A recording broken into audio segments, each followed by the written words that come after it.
Magandang araw po sa channel mo, Miss Callie. Ako po'y dumulog sa channel niyo para iparating sa asawa ko ang lihim ng pagkakasala kong hindi ko masabi-sabi sa kanya. Hindi ko alam na sa simpleng pagkapit ko ng patalim sa boss ko ay ahantong sa paulit-ulit na pagpatol sa kanya. Hindi dahil kailangan ko ng pera, kundi dahil nalunod ako sa husay nito sa kama. Opo, tama ang narinig nyo, Miss Callie. Simula nung may mangyari sa amin ang amo o boss ko sa trabaho, naging palaisipan na sa akin kung paano ko makakalimutan ang halik at haplos nito.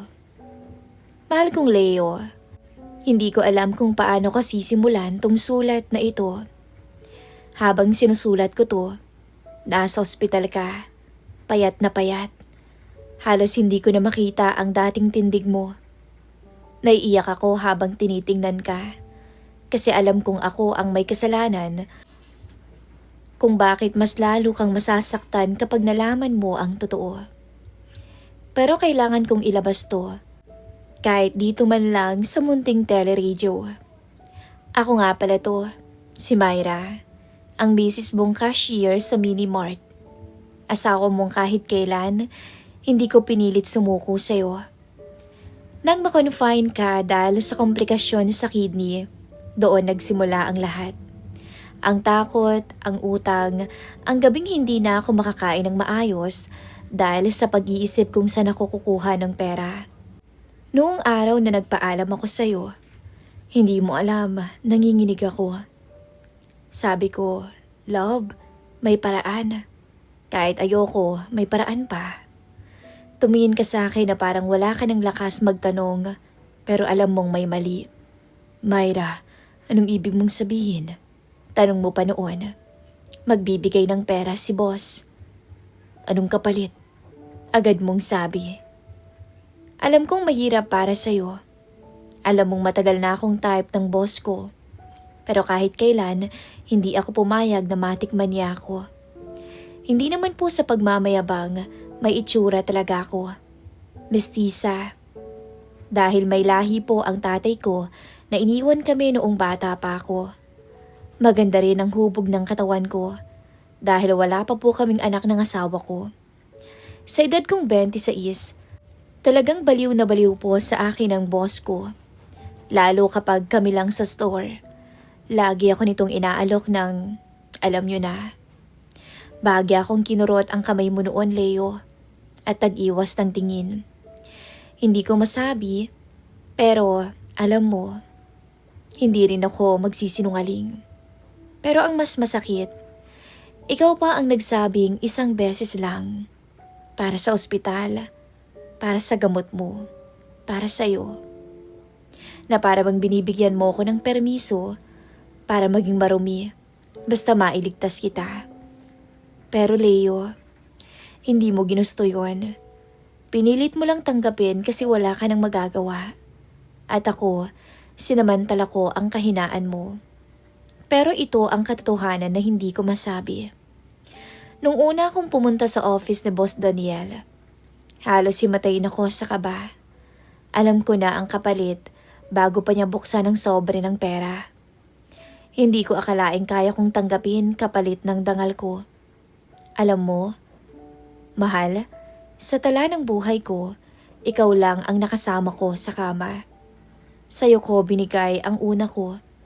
Kaya nung time na iyon, kabado ako nang dumapo ang halik at haplos ng boss ko sa katawan ko. At ginawa ko yon para sa'yo. At nung matapos ang isang beses, umuwi akong hindi ko alam kung paano haharap sa salamin. Pakiramdam ko marumi ako. Nadurog ako. Sama-sama. Galit, takot, hiya. Lahat. Pero may isang bagay na hindi ko in-expect na mangyayari. Isang bagay na pinakakinahihiya ko ngayon habang sinusulat ko ang liham na ito. Hindi lang pera ang naalala ko nung gabing yon. Naalala ko rin siya. Kung gaano siya mas nakalalamang sa'yo pagdating sa kama, mahal. At yung pakiramdam na halos mabaliw ako kahit alam kong hindi dapat. Oo, tama ang narinig mo. Mahal, nabaliw ako nung gabing yun. Kusa akong napayakap sa matipuno niyang katawan. At doon ako lubusang natakot sa sarili ko. At lumipas pa nga ang 2 araw, bumalik ako kay boss. Pero hindi na dahil sa pera. Pero dahil ako na ang may gusto. Ayokong aminin, pero hindi na pera ang iniisip ko nang muling pumasok ako sa opisina niya. Ako mismo ang lumapit. Ako ang nagsara ng pinto para muling may mangyari sa amin. Nung time na yon, nawala sa isip ko ang sumpa ng kasal natin. Ang tanging nasa isip ko na lang ang alapaap na handang ibigay sa akin ng boss ko. At hindi yon ang huling beses. Hindi ko alam kung ilang ulit pa bago ako tuluyang matauhan. Hindi ko alam kung nadala ba ako ng kasabikan sa kama o nadurog lang ako sa hirap ng sitwasyon kaya mas pinili ko yung sandaling nakakalimot ako. Leo, hindi ko alam kung paano haharap sa'yo pag gumaling ka. Hindi ko alam kung paano sasabihin na ang misis mong minahal mo ng buong puso ay may madilim na lihim na hindi mo kayang tanggapin. Pero ang totoo, kaya ko lang sinusulat to kasi natatakot akong baka hindi ko na maamin kapag nakalabas ka na ng ospital at baka tuluyin akong lamunin ng kasalanan ko. Hindi ako makakain ng maayos matapos ang mga nangyari sa amin ni Boss Daniel. Hindi dahil nagsisisi ako, kundi dahil natatakot ako sa sarili ko. Kasi hindi ko na siya tinitingnan bilang boss ko lang. Para bang may something na hindi maamin-amin sa sarili ko. Inaamin ko sa sarili ko na may parte sa akin na hinahanap yung moment na hindi ko nahanap kahit kailan sa'yo, mahal. Ayoko sanang aminin to pero kapag ginusto ng isang babae, hindi lang katawan ang sumasabay, pati isip, puso at damdaming matagal ng pagod. Hindi kita sinisisi, Leo. Pero alam mo rin na ilang taon na akong kumakarga ng lahat. Budget, gamot mo. Madalas akong nag-o-overtime para doon. Hindi mo naman kasalanan magkasakit. Pero tao lang din naman ako. Napapagod din. Isang araw, nag-out ako sa work ng 10 p.m. Pagod ako at gutom na gutom. Nanginginig sa lamig ng gabi. May dala akong pambayad sa ospital sa envelope. At bala ko lang sanang umuwi para sa ship mo sa dialysis. Pero tumigil ang kotse ni Daniel sa harap ko. Tsaka binuksan niya yung bintana. Hatid na kita, Myra. Alok niya. Doon pa lang alam ko na. Hindi lang hatid ang gusto niya. At ang mas masakit, alam kong hindi lang sakay ang gusto ko. After na may namagitan sa amin, sa ospital sinubukan kong magpakamisis ulit. Kinamayan ko ang doktor.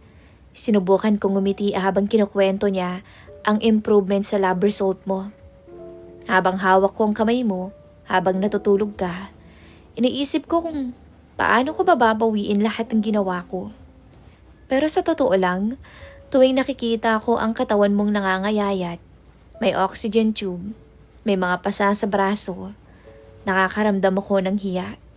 At kasabay nun, nararamdaman ko ang takot na baka hindi ko na kayang ihinto ang kasalanan ko. Ang pinakamalupit, hindi mo alam na minsan habang nasa ICU ka, nag-meet kami ni Daniel sa loob ng kotse niya. Nakatanggap ako noon ng text galing sa kanya. Kung kailangan mo ng tulong, sabihin mo lang. Mahal kita, Leo. Alam kong pangit pakinggan galing sa babaeng gumawa ng kalokohan. Pero ikaw pa rin ang iniisip ko tuwing umuuwi ako. At doon ako mas natatakot. Kasi paano kung mahal kita? Pero may parte sa katawan ko na umaasa ng muli siyang tatawag. Paano kung kahit ayoko na, may tinig sa loob ko na naghahanap sa kanya? At paano ko sasabihin sa'yo yun? Kung ikaw nakikipaglaban sa buhay, habang ako nakikipaglaban sa sarili kong kalokohan. Noong time na gumagaling ka na at nakakalakad na ng kahit paunti-unti, Habang mas lumalapit ka sa pagbabalik ng lakas mo, mas lalo kong hinahabol ang takot na baka mabawi mo na ang isang bagay na minsan kong binitawan. Ang tiwala sa sariling asawa. Gusto kong sabihin dito na tao lang ako, pero hindi ko gagamitin yan na dahilan. Gusto ko sanang sabihin na napagod lang ako. Pero alam kong kahit pagod, may mga asawa pa ring hindi lumilihis. Gusto kong sabihin na ginawa ko to dahil mahal kita. Pero Leo, hindi ko kayang gawing excuse ang pagmamahal ko sa'yo para takpan ang mali kong ginawa. At ito ang pinakaayaw kong aminin sa'yo, Leo. Hinahanap-hanap ko talaga siya. Hinahanap-hanap ko yung husay niya, yung bigat ng katawan niya. Yung hindi ko naranasan kahit kailan sa'yo. Hindi dahil nagkulang ka, kundi dahil ako ang lumayo. Ako ang naghahanap ng sagot sa pagod at takot ko sa maling paraan. Pero Leo, may isang bagay na hindi mo alam. Isang bagay na nangyari bago ka nailipat sa regular room. Nung araw na kinailangan mo ng isa pang dialysis session, muntik na kitang hindi masamahan. Hindi dahil may shift ako, kundi dahil nasa kotse niya ako. Nasa parking kami ng mismong ospital at doon ako tuluyang bumagsak. Habang nakasandal ako sa upuan niya, habang iniisip ko kung paano ko haharapin ang mukha mo mamaya, bigla kong naramdaman na para akong dalawang tao. Isang Myra na misis mo at isang Myra na hindi ko kilala. Isang babaeng nagpapaubaya dahil sa tindi ng tukso kaysa sa lakas ng pangako. Paglabas ko ng kotse, naglakad ako papuntang ward mo. Nanginginig ang buong katawan ko. Hindi dahil sa ginawa namin, kundi dahil sa hiya. Pagdating ko, nakita kita, nakaupo, at nakangiti. Yung ngiting matagal ko nang hindi nakikita sa'yo. At doon ako nadurog. Kasi Leo, ni minsan hindi ka nagduda. Ni minsan, sa lahat ng hirap, hindi mo pinaramdam na pabigat ka. Kahit alam kong ikaw mismo ang nahihiya na ginagastusan kita at inaalagaan kita. Pinipilit mong lumaban para mabuhay, habang ako lumalaban para itago ang kasalanan ko. Hindi ko alam kung kaya mo pa akong mahalin pagkatapos ng lahat. Hindi ko alam kung papayagan mo ba akong manatili sa tabi mo. Hindi ko alam kung makakaya mo bang halikan pa ako nang hindi naiisip ang ginawa ko. Pero ito ang totoo na dapat mong marinig mula sa akin. Tinatapos ko na. Hindi na ako babalik sa kanya. Hindi na ako hihiling ng isa pa. Hindi ko na hayaang ang tukso ang magdikta ng pagkatao ko. Hindi dahil natatakot ako na mahuli mo.